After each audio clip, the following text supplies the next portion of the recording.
नमस्कार, मैं Tulsiram SK books के यूट्यूब चैनल पर आप सभी का फिर से स्वागत करता हूं। हर बुधवार की तरह 35 क्वेश्चंस करंट अफेयर्स के फिर से लेके आए आपके सामने। ये जो 35 क्वेश्चंस हैं ये खेल से संबंधित, इनमें 18 क्वेश्चन है, विज्ञान एवं प्रौद्योगिकी से 1 है, प्रमुख व्यक्ति और नियुक्ति से 1 है, रक्षा से 2 है, पुरस्कार से 2, स्थान से 6, दिवस 1, पुस्तक 1, विविध 3। इस प्रकार से टोटल ये 35 क्वेश्चंस हो जाते हैं। चलिए देखते हैं ये 35 क्वेश्चंस कौन से हैं। पहला क्वेश्चन आपका खेल से संबंधित है। क्या पूछा गया है?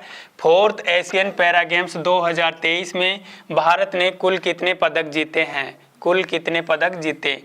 तो आपका ऑप्शन दे रखा है 111, 107, 31 और 51। तो आपका उत्तर है 111।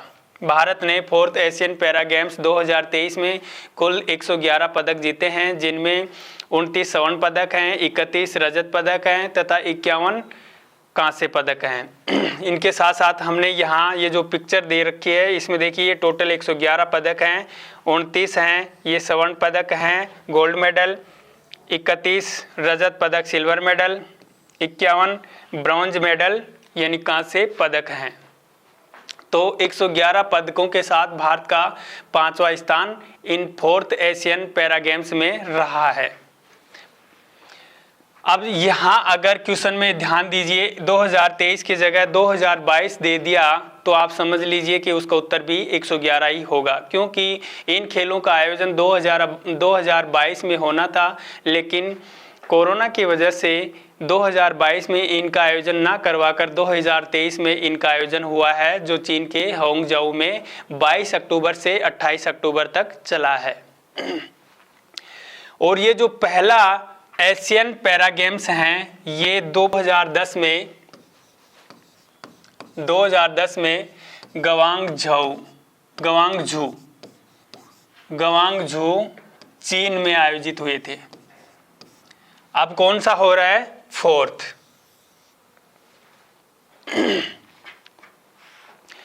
हम हर बार आपको एक चीज बताते हैं कि जो क्वेश्चंस हम लेके आते हैं करंट अफेयर्स के, उनके किसी क्वेश्चंस के नीचे स्टैटिक जीके होती है, किसी क्वेश्चंस के नीचे उस क्वेश्चंस की एक्सप्लेनेशन होती है। तो ये भी जो हम देते हैं नीचे एक्सप्लेनेशन या स्टैटिक जीके, ये भी एग्जाम की दृष्टि से इम्पोर्टेंट है। इसको भी ध्यान देकर आप पढ़ें, ध्यान दें, क्योंकि कई बार एग्जाम में इनसे भी क्वेश्चंस बनकर आ जाता है या पूछ लिया जाता है। तो अब देखिए नीचे आयोजन, इन खेलों से संबंधित ये जो para Asian 4th para Asian या 4th एशियन पैरा गेम्स है, ऐसे बोल दीजिए। तो इनका आयोजन कहाँ हुआ? तो हांगझाऊ, और कब से कब तक? 22 अक्टूबर से 28 अक्टूबर 2023 तक हुआ है। स्थान यानी इन खेलों में पहला स्थान किसका है, दूसरा किसका है और भारत का कौन सा स्थान है? कई बार ये पूछ लेते हैं भारत ने कौन सा स्थान हासिल किया है। तो जो पहला स्थान है चीन का है। चीन ने कुल 521 पदक जीते थे। इनमें से इनका जो स्वर्ण पदक है चीन के वह 214 पदक, 214 स्वर्ण पदकों के हिसाब अनुसार चीन का प्रथम स्थान रहा है। ईरान के 44 हैं, जापान के 42 हैं और दक्षिण कोरिया के 30 हैं और भारत के 29 हैं। तो भारत का स्थान कौन सा है? 5वां।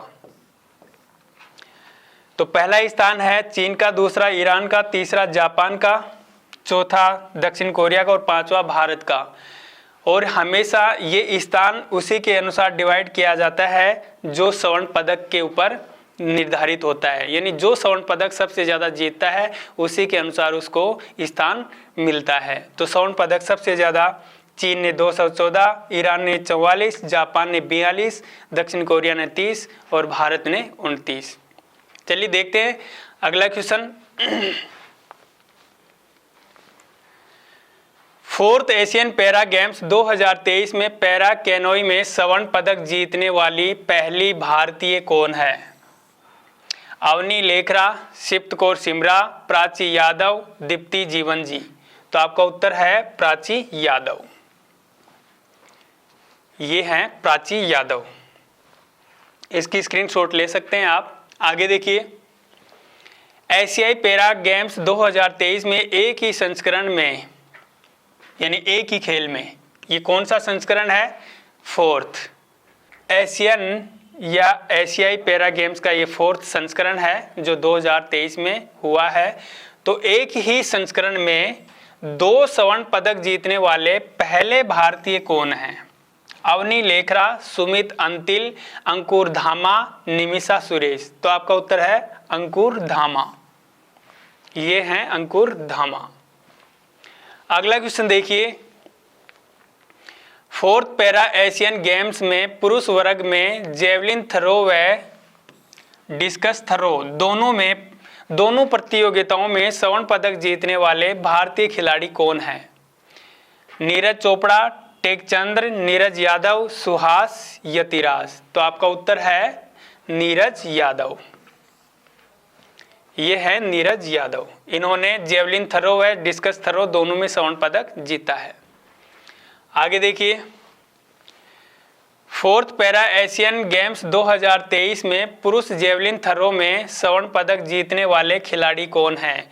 सुमित अंतिल, हनी, सुंदर सिंह गुर्जर, नीरज यादव, उपयुक्त सभी। तो आपका उत्तर है उपयुक्त सभी। इन सभी ने जेवलिन थ्रो में स्वर्ण पदक जीता है।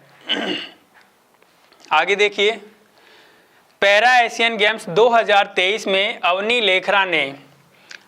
लेखरा ने स्वर्ण पदक जीता है का संबंध किस खेल से है?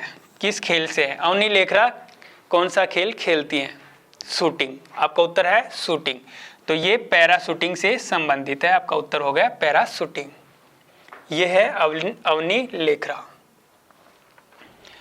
आगे देखिए, पैरा एशियन गेम्स 2023 में पैरा क्लब थ्रो में स्वर्ण पदक किस खिलाड़ी ने जीता है? प्रणव शर्मा, धर्मवीर अमित सरोहा, कपिल परमार। तो आपका उत्तर है प्रणव शर्मा। प्रणव शर्मा ने पैरा एशियन गेम्स 2023 में पैरा क्लब थ्रो में, जो पैरा क्लब थ्रो खेल है उसमें स्वर्ण पदक जीता है प्रणव शर्मा ने। आगे देखिए, पैरा एशियन गेम्स 2023 में दीप्ति जीवन जी ने 400 मीटर दौड़ में कौन सा पदक जीता है? स्वर्ण, रजत, कांसे, इनमें से कोई नहीं। तो आपका उत्तर है स्वर्ण पदक। आगे देखिए, पैरा एशियन गेम्स 2023 में भारत ने पुरुष वर्ग के जेवलिन थ्रो में किसने स्वर्ण पदक जीता? ऑप्शन में दे रखे हैं सुंदर सिंह गुर्जर और सुमित, रिंकू और अजीत, अजीत सिंह और सुमित, सोमना राणा और अंकुर ढाका। तो आपका उत्तर है सुंदर सिंह गुर्जर और सुमित। आगे देखिए, पैरा एशियन गेम्स 2023 शतरंज पुरुष व्यक्तिगत, शतरंज में जो पुरुष व्यक्तिगत है, पुरुष व्यक्तिगत में सतीश ईनानी दर्पण ने कौन सा पदक जीता है? रजत, स्वर्ण, कांसे, इनमें से कोई नहीं। तो आपका उत्तर है स्वर्ण पदक जीता है इन्होंने। ये हैं सतीश ईनानी दर्पण। आगे देखिए, पैरा एशियन गेम्स 2023 में पुरुष ऊंची कूद हाई जंप में स्वर्ण पदक किसने जीता? प्रवीण कुमार, निषाद कुमार, शैलेश कुमार, उपयुक्त सभी। तो आपका उत्तर है उपयुक्त सभी। इन सभी ने हाई जंप में स्वर्ण पदक जीता है पैरा एशियन गेम्स 2023 में। आगे देखिए, पैरा एशियन गेम्स 2023 में 5000 मीटर दौड़ में स्वर्ण पदक किसने जीता? धर्मवीर, निषाद कुमार, अंकुर धामा, रामपाल। तो ये अंकुर धामा है, इन्होंने पैरा एशियन गेम्स 2023 में 5000 मीटर दौड़ में स्वर्ण पदक जीता है। आगे देखिए, भारतीय खिलाड़ी पैरा एथलेटिक्स सचिन सर्जेराव खिलाड़ी ने किस खेल में स्वर्ण पदक जीता है? यानी सचिन सर्जेराव खिलाड़ी ये किस खेल से संबंधित हैं, जिस खेल में इनको पैरा एशियन गेम्स में स्वर्ण पदक मिला है? तो ये हैं javelin throw, shot put, long jump, discus throw, ये आपके ऑप्शन है। तो आपका उत्तर है क्या? Shot put. आगे देखिए, पैरा एशियन गेम्स 2023 में पुरुष पैरा बैडमिंटन में स्वर्ण पदक किसने जीता? प्रमोद भगत, सुहास यतिराज, प्रदीप कुमार, ए और बी दोनों। तो आपका उत्तर है ए और बी दोनों, यानी प्रमोद भगत और सुहास यतिराज, इन्होंने पैरा एशियन गेम्स 2023 में पुरुष पैरा बैडमिंटन में स्वर्ण पदक जीता है। आगे देखिए, भारतीय खिलाड़ी पैरा एथलेटिक्स से निमिषा ने किस खेल में स्वर्ण पदक जीता है? यानी निमिषा किस खेल से संबंधित है? Javelin throw, shooting, long jump, discus throw. तो ये जो निमिषा सुरेश हैं ये लॉन्ग जंप यानी लंबी कूद से संबंधित हैं और इन्होंने लॉन्ग जंप में ही स्वर्ण पदक जीता है। ये है निमिषा सुरेश। आगे देखिए, पैरा एशियन गेम्स 2023 में पैरा शतरंज पुरुष टीम B1 ने स्वर्ण पदक जीतने वाली टीम में शामिल थे, यानी शामिल था। कौन कौन शामिल थे? अश्विन, दर्पण इनानी, सौंदर्या, उपयुक्त सभी। तो आपका उत्तर है उपयुक्त सभी। ये हैं अश्विन, दर्पण और सौंदर्या। आगे देखिए, पैरा एशियन गेम्स 2023 में तीरंदाजी में मिश्रित टीम कंपाउंड ओपन में स्वर्ण पदक किसने जीता? राकेश कुमार, शीतल देवी, आदिल मोहम्मद, शीतल देवी, नवीन दलाल, शीतल देवी, राकेश कुमार, मानसी जोशी। तो आपका उत्तर है राकेश कुमार, शीतल देवी। ये आपका उत्तर हो गया। इन्होंने तीरंदाजी में मिश्रित टीम कंपाउंड ओपन में स्वर्ण पदक जीता है। आगे देखिए, आबू धाबी मास्टर 2023 में महिला वर्ग एकल का खिताब किसने जीता? अदिति अशोक, सामिया इमाद, उन्नति हुड्डा, अश्विनी पोनप्पा। तो आपका उत्तर है उन्नति हुड्डा। उन्नति हुड्डा ने आबू धाबी मास्टर 2023 में महिला वर्ग एकल का खिताब जीता है। अब नीचे देखिए, कनाडा ओपन 2023 का खिताब है, ये लक्ष्य सेन ने जीता है।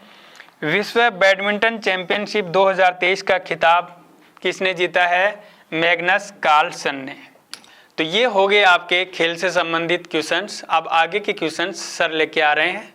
पीछे के क्वेश्चंस सर ने आपको करवा दिए। अब हम साइंस और टेक से संबंधित क्वेश्चंस पे बात करेंगे। हमारा क्वेश्चन है, विश्व का सबसे बड़ा न्यूट्रिनो कण डिटेक्टर ट्राइडेंट का निर्माण कौन कर रहा है? तो इसका करेक्ट आंसर है चीन। जो न्यूट्रिनो कण है ट्राइडेंट, इसका निर्माण चीन कर रहा है। और जो लिगो वेधशाला है वो महाराष्ट्र के हिंगोली में स्थित है। और जो डोकलाम विवाद है, भारत, चीन और भूटान, ये जो डोकलाम सीमा विवाद है वो भारत, चीन और भूटान के मध्य है। जबकि काला पानी विवाद यह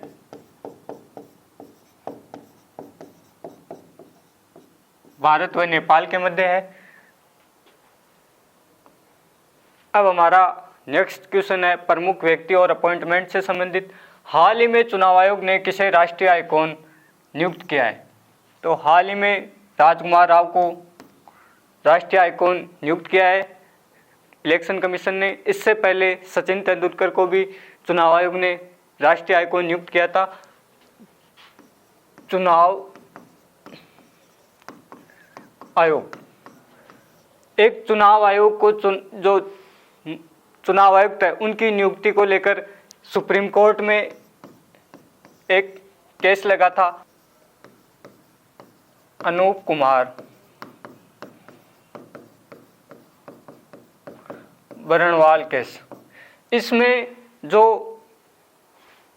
निर्वाचन आयुक्तों की नियुक्ति को लेकर जो सुप्रीम कोर्ट में अनूप कुमार वर्णवाल केस लगा था, इसमें सुप्रीम कोर्ट के जजमेंट में कहा गया कि जो चुनाव आयुक्त नियुक्त होंगे उस कमेटी में पीएम, सीजेआई और विपक्ष का नेता होगा। ये तब तक होंगे जब तक संसद कानून नहीं बनाएगी। लेकिन संसद ने कुछ ही समय बाद में एक कानून बनाया जिसमें जो निर्वाचन आयुक्तों की नियुक्ति से संबंधित जो कमेटी थी उसमें पीएम और विपक्ष का नेता एवं एक पीएम द्वारा नामित कैबिनेट मंत्री को जगह दी गई। तो इसमें आपसे चुनाव आयोग के से संबंधित जो अनूप कुमार वर्णवाल केस है इसके बारे में पूछा जा सकता है। इसके अलावा सुप्रीम कोर्ट ने जो निर्णय दिया, भाई जब तक संसद कोई कानून नहीं बनाती है तब तक जो चुनाव आयुक्तों को नियुक्त करेगी उस कमेटी में कौन होंगे? पीएम होंगे, सीजेआई होंगे और विपक्ष के नेता होंगे। लेकिन संसद ने कुछ ही समय बाद में एक कमेटी गठित की, उसमें पीएम, विपक्ष का नेता और सीजेआई की जगह पीएम द्वारा एक नामित कैबिनेट मंत्री को रखा गया। अब हमारे नीचे कुछ स्टैटिक जीके से संबंधित क्वेश्चन है। 61वां संविधान संशोधन कब लागू हुआ? तो ये 1989 में लागू हुआ। इसमें जो वोट डालने की उम्र थी 21, इसको घटाकर 18 वर्ष कर दिया गया। और राष्ट्रीय निर्वाचन दिवस, प्रतिवर्ष राष्ट्रीय निर्वाचन दिवस 25 जनवरी को मनाते हैं, क्योंकि 25 जनवरी 1950 को ही क्या हुई थी? निर्वाचन आयोग की स्थापना हुई थी। और राष्ट्रीय निर्वाचन आयोग, इसका उल्लेख संविधान के भाग 15 और अनुच्छेद 324 से लगा के 329 में किसका उल्लेख है? निर्वाचन आयोग का। और निर्वाचन आयोग इस बार बहुत महत्वपूर्ण है। इसके अलावा अभी जो पूर्व निर्वाचन आयुक्त थे MS गिल, उनका भी निधन हुआ। इसके अलावा एक निर्वाचन आयुक्त है TN सेशन, वो भी चर्चा में है, उनकी बुक। अब हमारा अगला क्वेश्चन है डिफेंस से संबंधित। किस देश द्वारा हाल ही में मध्यम दूरी की बैलिस्टिक मिसाइल गौरी का सफल परीक्षण किया गया है? तो इसका करेक्ट आंसर है पाकिस्तान। अब कुछ मिसाइलें हैं, खैबर फतेह मिसाइल, इसका इसी वर्ष सफल परीक्षण किसने किया है? ईरान ने किया है। जबकि अब्बाबिल, शाहीन और गजनवी, यह अब्बाबिल तो पिछले सप्ताह इसका सफल परीक्षण किया गया था। ये सब किसकी मिसाइलें हैं? पाकिस्तान की। और बुरवेस्टनिक जिरकोन मिसाइल, यह रूस की है। और नूरी मिसाइल, यह दक्षिण कोरिया की है। और यह गौरी मिसाइल है जिसका अभी सफल परीक्षण किया गया है। और भारत की नवीनतम बैलिस्टिक मिसाइल है अग्नि 5, जिसकी मारक क्षमता है 5000 किलोमीटर। यह इंटरकॉन्टिनेंटल बैलिस्टिक मिसाइल है।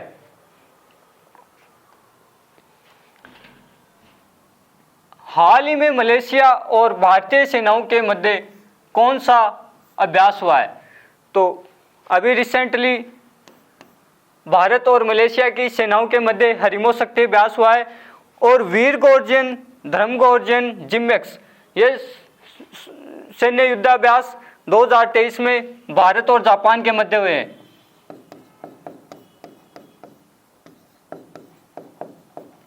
जबकि सिम्बेक्स अभ्यास 2023 यह भारत और सिंगापुर की सेना के मध्य हुआ है। और जायद तलवार द्विपक्षीय नौसैन्य अभ्यास, यह UAE और भारत के मध्य हुआ है। और ये मालाबार युद्धाभ्यास, यह क्वाड देशों का युद्धाभ्यास है। नोमैडिक एलिफेंट, यह भारत और मंगोलिया के मध्य हुआ है। और वरुण युद्धाभ्यास, यह भारत और फ्रांस के मध्य होने वाला अभ्यास है। अब हमारे क्वेश्चन है अवार्ड से संबंधित। हाल ही में हार्वर्ड लॉ स्कूल ने वैश्विक नेतृत्व के लिए पुरस्कार से किसे सम्मानित किया है? तो यह सम्मान डीवाई चंद्रचूड़ को मिला है। यह भारत के 50वें क्रम के सीजेआई हैं।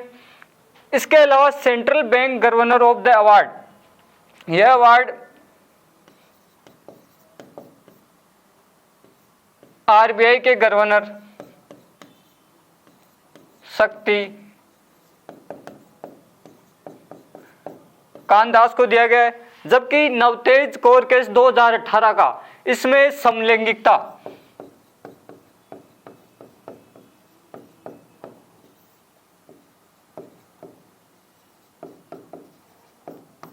यह समलैंगिकता को अपराध की श्रेणी में नहीं रखता। यह 2018 का केस है। इसके तहत धारा 377 को समाप्त कर दिया गया था। 1773 का रेगुलेटिंग एक्ट, 1773 का रेगुलेटिंग एक्ट के तहत 1776 में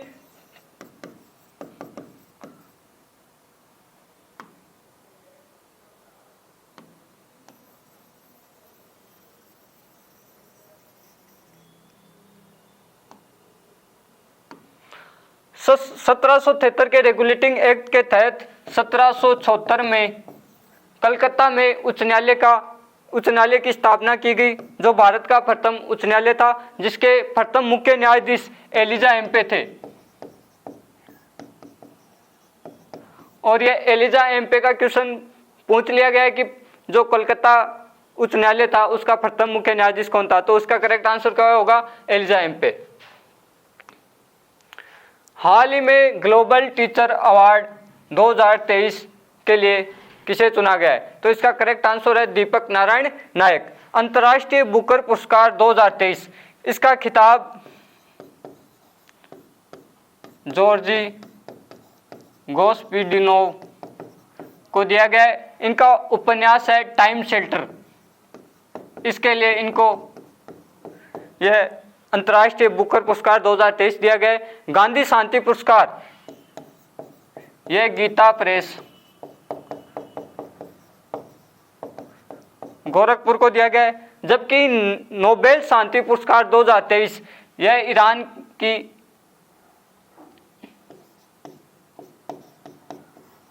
महिला कार्यकर्ता नरगिस मोहम्मदी को दिया गया है। और ये ग्लोबल टीचर अवार्ड यह एक यूके का बुर्की फाउंडेशन है, उसके द्वारा दिया जाता है। और ये दीपक नारायण नायक को दिया गया है। यह पश्चिमी बंगाल के आसनसोल के हैं। इनको स्ट्रीट टीचर्स के नाम से भी जाना जाता है। अब हमारा क्वेश्चन है स्थान से संबंधित। हाल ही में प्रथम भारतीय सैन्य धरोहर उत्सव का आयोजन कहाँ हुआ? तो हाल ही में प्रथम सैन्य धरोहर उत्सव, यह क्या है? प्रथम है, इसलिए इसको मोस्ट लगा लो। ये क्वेश्चन आने की पूरी संभावना है। तो ये कहाँ हुआ है? नई दिल्ली में हुआ है। यह 2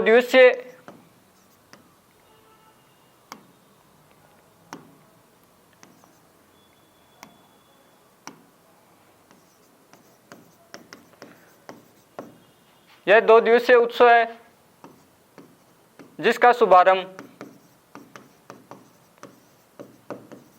राजनाथ सिंह द्वारा किया गया है।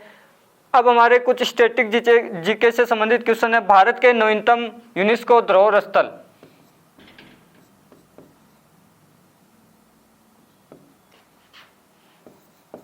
भारत के नवीनतम 41वां यूनेस्को धरोहर स्थल है शांति निकेतन, जो पश्चिमी बंगाल में है। और 42वां है होयसल मंदिर समूह, जो कि कर्नाटक में है। यह भारत के नवीनतम यूनेस्को धरोहर स्थल है। भारत की प्रथम लिविंग हेरिटेज यह है विश्व भारती,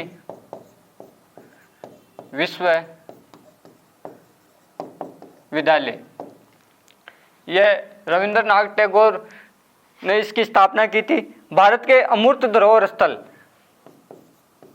भारत में प्रेजेंट में 14 अमूर्त धरोहर स्थल को यूनेस्को ने मान्यता दे रखी है और नवीनतम जो अमूर्त स्थल है वो दुर्गा पूजा है।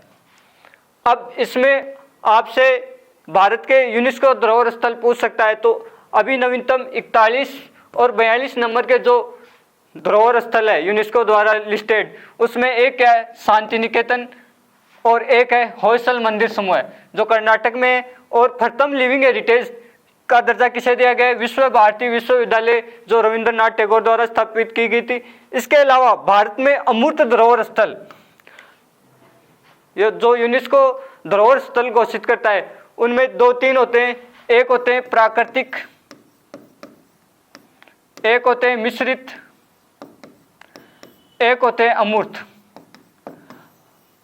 अब जो अमूर्त धरोहर स्थल है वो भारत में अभी तक 14 है और जिसमें सबसे नई कौन सी है? दुर्गा पूजा। इसके अलावा जो कालबेलिया नृत्य है राजस्थान का वो भी किसमें है? अमूर्त धरोहर सूची में शामिल है। हाल ही में गाजा संघर्ष शांति शिखर सम्मेलन कहाँ आयोजित हुआ है? तो इसका करेक्ट आंसर है कायरा, मिस्र।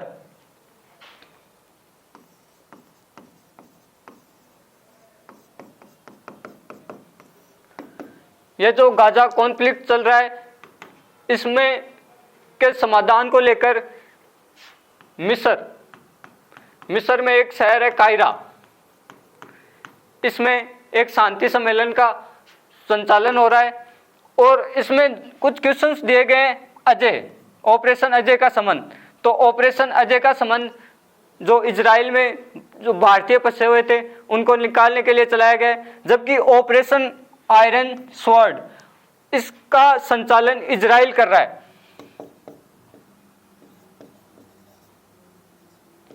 जो किसके खिलाफ कर रहा है? हमास के खिलाफ। और हमास जो एक टेररिस्ट ग्रुप है उसने इजराइल पे हमला किया था। उस ऑपरेशन को नाम क्या दिया था? ऑपरेशन अल अक्सा फ्लड। ये किसका ऑपरेशन था? हमास का। हाल ही में 9वां दिव्य कला मेला कहाँ प्रारंभ हुआ है?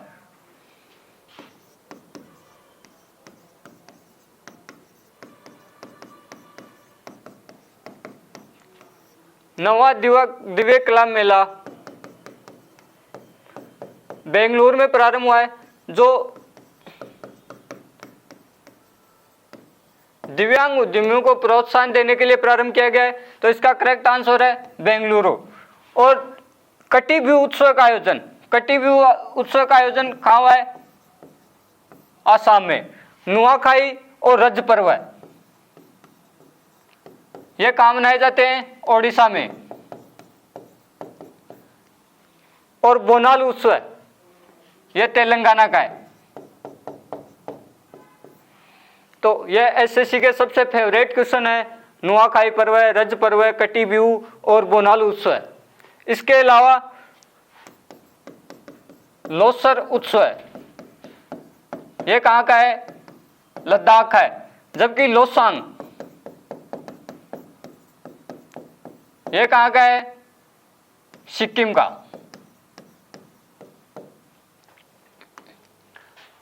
हाल ही में इंडिया मोबाइल कांग्रेस के 7वें संस्करण का आयोजन कहाँ हुआ है?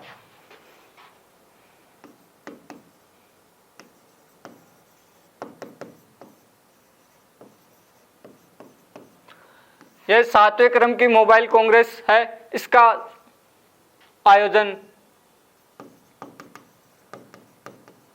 नई दिल्ली में हुआ है। और वर्ल्ड हेल्थ समिट 2023 इसका आयोजन कहाँ हुआ है? जर्मनी में हुआ है। हाल ही में एंथूरियम महोत्सव का आयोजन कहाँ हुआ है? तो इसका करेक्ट आंसर है मिजोरम। खारची पूजा महोत्सव है, यह खारची पूजा महोत्सव त्रिपुरा का फेस्टिवल है। और हेरात फेस्टिवल, यह हेरात फेस्टिवल है जम्मू कश्मीर का। जबकि लोसांग और बुमसू महोत्सव है ये कहाँ के हैं? सिक्किम के हैं। और सिग्मो फेस्टिवल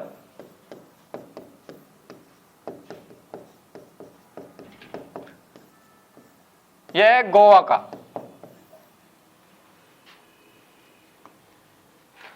विश्व का सबसे बड़ा कपड़ा सम्मेलन भारत टेक्स 2024 का आयोजन कहाँ होगा? तो इसका करेक्ट आंसर है दिल्ली।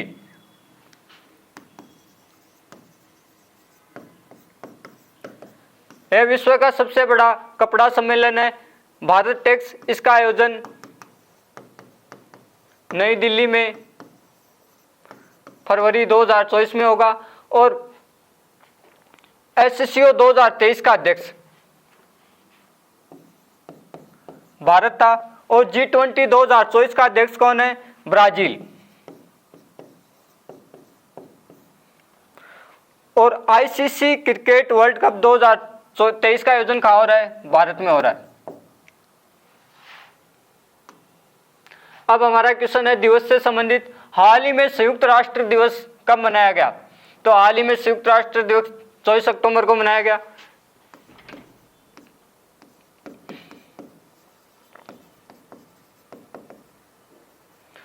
यूनाइटेड नेशन की स्थापना 24 अक्टूबर 1945 में हुई, जिसका मुख्यालय कहाँ है?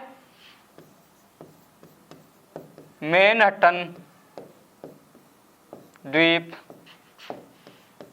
न्यूयॉर्क। अब सबको पता है कि यूएन का मुख्यालय कहाँ है? न्यूयॉर्क में। लेकिन एक बार एसएससी ने क्वेश्चन पूछा था, मैनहट्टन द्वीप ऑप्शन में था, तो आपको इस पर भी फोकस करने की जरूरत है कि भाई यूएन का जो मुख्यालय है वो कहाँ है?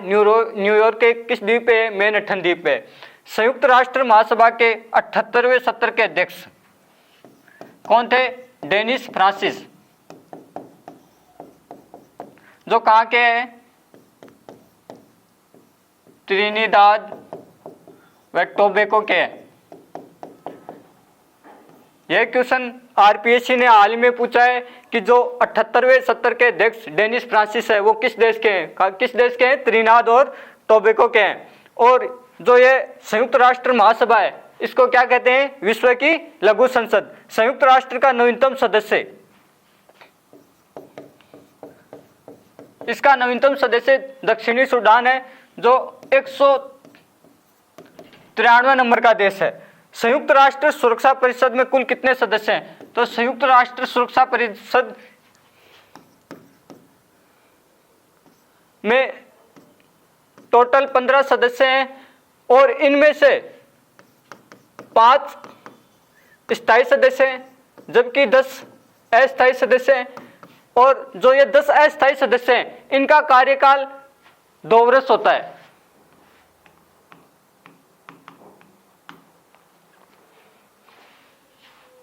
और वर्तमान में जो यूएन है इसका महासचिव कौन है? एंटोनियो गुतेरेस है। जबकि प्रथम महासचिव कौन था? त्रिगवेली था। वो कहाँ के थे? नॉर्वे के थे। अब हमारा क्वेश्चन पुस्तक से संबंधित है। हाल ही में प्रकाशित पुस्तक शेर जिसने चांदनी पी ली किसकी आत्मकथा है? तो यह किसकी आत्मकथा है? एस सोमनाथ।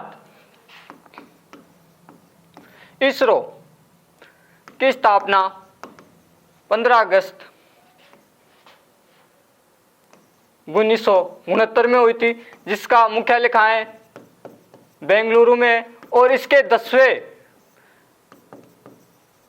हेड कौन है? एस सोमनाथ है। इन्होंने एक पुस्तक लिखी है मलयालम में, जिसका हिंदी अनुवाद है शेर जिसने चांदनी पी ली। इसमें इन्होंने चंद्रयान 3 गगनयान मिशन के बारे में, अपनी जीवनी में जो घटनाएं घटित हुई उनके बारे में उल्लेख है। द गीता फॉर चिल्ड्रन यह किसकी पुस्तक है? रूपा पाई की। हाउ प्राइम मिनिस्टर डिसाइड यह पुस्तक किसकी है? निर्जय की है। और थ्रू द ब्रोकन ग्लास यह है TN सेशन की। ज़्यादातर एसएससी एक दो क्वेश्चन बुक से लेती है, तो ये सभी पुस्तक है the Gita for childrens, how prime minister decide और थ्रू द ब्रोकन ग्लास। ये ऐसी बुक है जो चर्चा में है, तो यहाँ से क्वेश्चन पूछा जा सकता है। अब हमारे क्वेश्चन विविध से संबंधित है। हाल ही में रोजगार के अवसरों को बढ़ावा देने के लिए स्टार्ट टैलेंट कनेक्ट पोर्टल किसने लॉन्च किया है?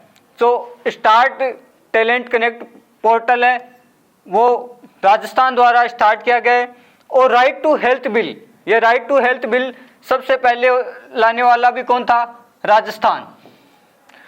और राइट टू वॉक, चलने का अधिकार, ये बिल, ये जो चलने का अधिकार है राइट टू वॉक, ये लाने वाला पहला राज्य कौन था? पंजाब। और right to sight vision policy, ये बनाने वाला प्रथम राज्य कौन सा था? राजस्थान। तो आपसे राइट टू हेल्थ बिल पूछे और right to sight vision policy पूछे, ये लागू करने वाला प्रथम राज्य कौन था? राजस्थान। जबकि राइट टू वॉक लागू करने वाला प्रथम राज्य कौन था? पंजाब। हाल ही में दिवंगत हुए बिशन सिंह बेदी का संबंध किस खेल से है? तो बिशन सिंह बेदी का संबंध क्रिकेट से है।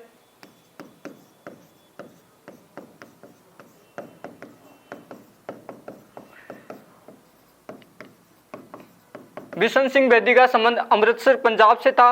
ये भारत के कप्तान 1975 से 1979 तक रह चुके हैं। बिशन सिंह बेदी, इनका संबंध अमृतसर पंजाब से है, जो भारत के कप्तान 1975 से 1979 के मध्य रह चुके हैं। अब कुछ इस वर्ष में जो निधन हुए हैं कुछ हस्तियों के, उनके नाम दिए गए। दिवंगत नृत्यांगना कनक रेले का संबंध किस शास्त्रीय नृत्य से है? तो कनक रेले का संबंध भरतनाट्यम शास्त्रीय नृत्य से है।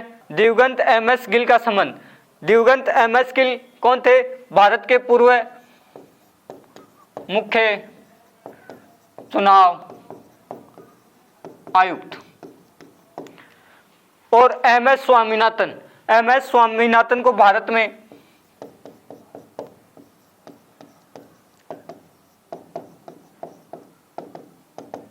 हरित क्रांति का जनक कहा जाता है। इसका निधन भी थोड़े दिन पहले ही हुआ है। हाल ही में प्रोजेक्ट नीलगिरी तार किस राज्य ने प्रारंभ किया है? तो ये नीलगिरी जो तार प्रोजेक्ट है ये तमिलनाडु ने प्रारंभ किया है।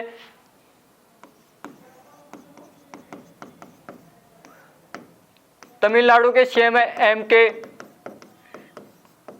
स्टालिन, इन्होंने ये प्रोजेक्ट प्रारंभ किया है। और जो